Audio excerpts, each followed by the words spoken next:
Alright, so we're going to talk about the Nomi 2032 dress, which was a pattern released from Nomi Patterns by the pattern designer Stitch Fits. And y'all, I definitely have some opinions about this dress. As I mentioned, I'd given myself an ample amount of time, right, to get the dress sewn and constructed and all of that good stuff. And when I tried it on after I finally gotten the sleeves on and the sleeve was drooping, and the way that it was drooping, I went into full panic mode. I was like, this is not a party dress. This is underwhelming. I'm gonna go and I'm just gonna look like, you know, Joe Schmo off the street. I don't know. I was telling myself all kinds of like lies, and it was escalating. So I stopped working on that completely. I don't think I hemmed the dress yet. I think everything was done. I hadn't added the structure to the sleeves, but everything was done. The dress just wasn't hemmed yet. And I put it on a hanger. I was like, I'm not wearing it. It's not gonna work. I need a new dress. And so I went ahead and I pulled out Nomi 2032, which is the Stitch Fits pattern. That morning, I had to drop my son off. I came home and I immediately got it out. I got the pieces cut out. I graded in between sizes so that it would fit me properly, and I went to sewing. Now, the way that the Nomi 2032 is constructed is that you construct the front first completely, and then you construct the back first completely, and then you join them on the sides. The type of sewist that I am is, I call it like a fit as you go sewist. So I am constantly putting on and taking off what I'm making at every stage just to check the fit and see what I need to adjust. Because of the way that this garment is constructed, that's not really possible until you've constructed the back and the front. Now, I chose to use a special occasion fabric because why not? Let me see if I have it here. So I chose this gorgeous jacquard that one of my followers on Instagram sent me just as a gift. It is so beautiful, so stunning. The color is just vibrant. It's just beautiful, and it doesn't like to be sewn more than once. No. So you can even see like along the stitching lines, there's just teeny tiny ripples in the fabric. Just really teeny, really tiny, but they're there. Which means that she doesn't want to be unstitched and sewn again, or those stitches before are going to be very visible, and it will put wear and tear on the fabric. So I am thinking, I've graded, I've done all of the right things, went ahead and sewed up those side seams, did not pin myself into the dress, and it didn't fit. It did not fit, y'all. It didn't fit. I wanted to cry so badly. Literally, the entire dress is constructed. The only thing left on the dress to do is to actually just put in the back zip and the buttons, and when I was like holding it onto myself, it wasn't holding correctly. So I couldn't cry. I couldn't you know, do anything about it. I just kind of had to stop. So this dress isn't completed, but nevertheless, let's talk about it. First of all, the design in and of itself is absolutely beautiful. It has like these like swoops up here that kind of go like on the bust section, and then you have your bust portion. There are seams down the front, 2 seams down the back. It sits like right underneath your bust in the front, and then it drops a little bit lower in the back. It calls for the front to be lined. Also, the back top has to be lined, and then your side seams and all. I followed along with the video instructions that are currently on the Nomi website, and I have a few thoughts about it. So I feel like I've done Butte Jador's patterns. I've done 2 of her patterns at this point using her sew-alongs, and I think she set the bar for me because she really does take her time, and her sew-alongs are lengthy, but they're not rushed. You get every single step, you get it clearly, and it mimics the pattern paper. I've watched the Stitch Fits, I've watched the sew-along for this one, and I've also watched the sew-along for Lydia Naomi's, and they kind of do this thing in the sew-along where they'll say, the pattern says do that, but I'm not going to do this, I'm going to do this instead. And then they'll show you what they're doing. That's not what the pattern paper says, and that gets really confusing. Now, in my mind, I know what's happened. They've submitted these to the McCalls, or to Design Group, which is the company who owns all of the patterns, and Design Group has probably went ahead and created their own set of instructions or changed the instructions to better fall in line with their style of instructions. I completely understand that, but when you're sewing and you keep saying, well, the paper says do this, but I'm not gonna do this, I'm gonna do this instead, it gets really confusing to watch. Another thing is techniques. So she says in her video that she's going to use an adjustable strap to construct the dress. Cool. She shows you she puts on the bottom strap, but when it comes to connecting the top strap, she just kind of like breezes over it. So I had to go back and like look at videos because I was following her word for word. So I put on the back to make the strap adjustable, but I didn't know how to attach this to this. And when I was watching other videos after I had gotten there and I realized that she's not really gonna go over that, it looks as though there's supposed to be a whole nother piece to this that she never mentioned to me.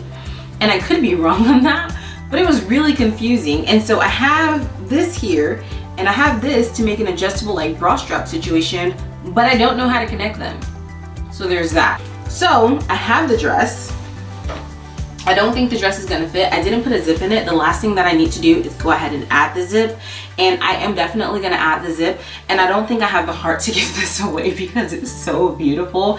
I literally think it's just going to like live on a hanger in my sewing room right now until I'm ready to part ways with it. But yeah, that is the Nomi 2032 dress, which was done by Stitch Fits.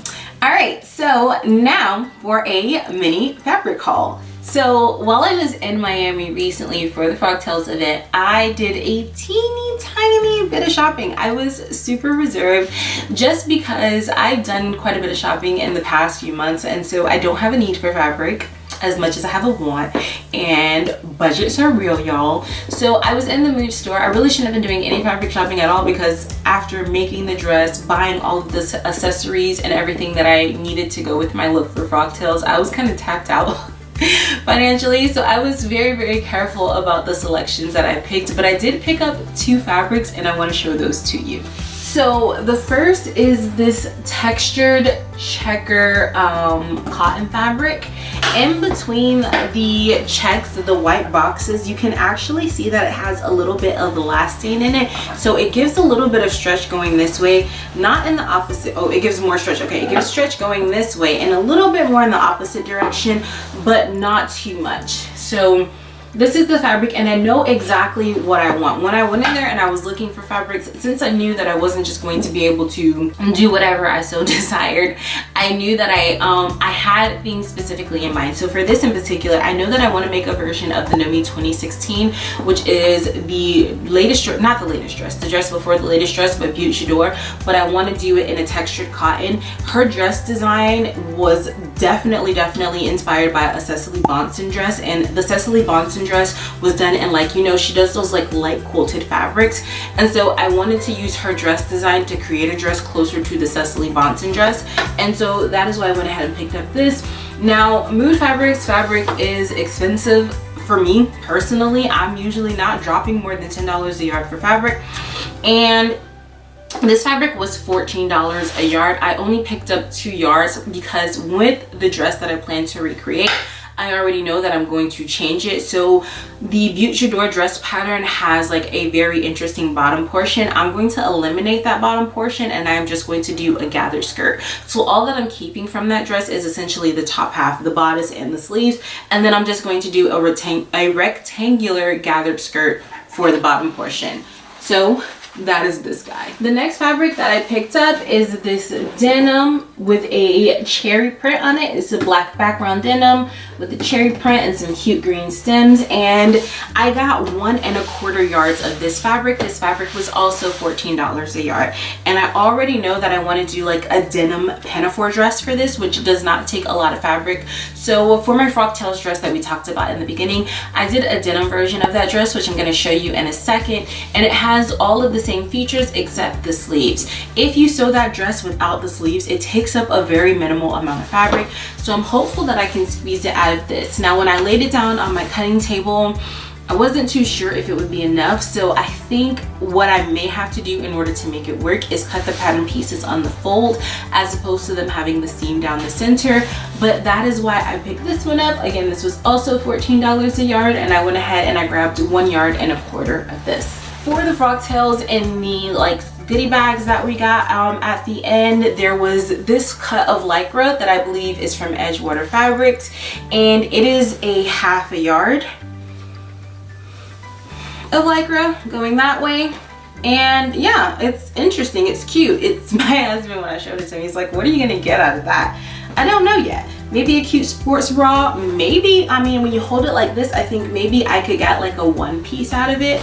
I don't know, but that was also included for Frogtails. All right, now I do have a few more acquisitions that I want to show you, so let's talk about those. So before I left for Frogtails, I think the week before, I hit up a few estate sales. There was one weekend in particular where there were 3 different estate sales, and each estate sale had either fabric or like fabric supplies. And so I was able to go to, I don't think I went to all 3. I think I went to 2 out of the 3, and I got a few things. So at the first estate sale, I picked up what is in this basket. One of the things that this person had was a lot of lace trim, and I'll do close-ups and cutaways for you so you can see. But I got several different little bundles of just this white trim, which, believe it or not, is actually something that I needed. So I'm right now trying to recreate an Kachu dress, which just is like this mixed print ruffle tiered dress. And on some of the versions of the dresses, on each tier, they have like this lace trim like right above the fabric, and so I didn't have a lot of it in my stash. I've been kind of thinking about what I could do to kind of like get that, and so when I saw these, I went ahead and I scooped them all up because they are going to be absolutely perfect for that dress. And there's quite a bit of yardage with these. So I got all of these lace trims from, oops, it's sticking to my shirt. I got all of these lace trims from that first sale.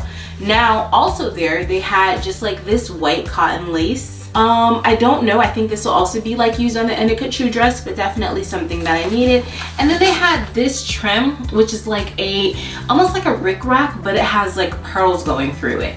It's not perfect white, it's kind of like an off-white, like maybe it's discolored with time.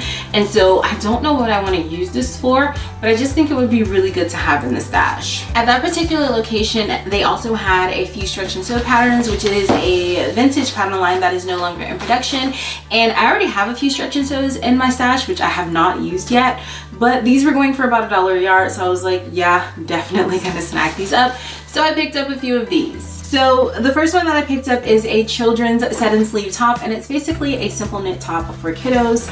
The next one is a girl's gorge skirt, and it's 3 different gorge skirt patterns for little girls. And then they also had a ladies gorge skirt, which is 3 different of the same gorge skirt patterns for women. So you know, mommy and me vibes here.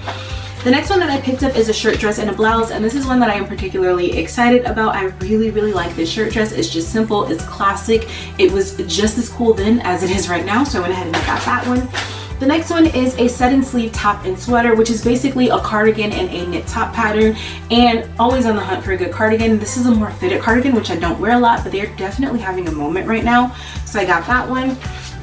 And the next one is a shorts and slacks version, and it also these have a seam down the center front, not the center back, but they look really cool, so I went ahead and I picked up that.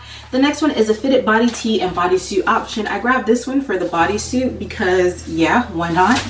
And the last one is a men's fitted tee, and they call it a tab front shirt, which is where you have the button placket that just comes to you about right here, which is a design that is also having a moment right now. So I went ahead and I picked up these patterns. Now, at the next estate sale was mostly, or the only thing that I got from that estate sale was fabric. So I got 3 different cuts of fabric, and I will show you those right now. So the first one is this bolt of, I don't want to knock anything over, but this bolt of denim. This was, I think they had originally priced it for $35 and I paid $26 for it.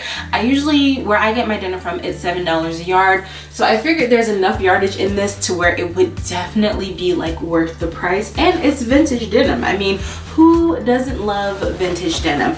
It's really soft. It's not a heavyweight denim. It's not like super thick, but it has enough, you know, body structure, all those things I always say that I like. And I think everything looks better in denim, but usually I have to be really reserved about what I can make in denim because denim, you know, it can be pricey.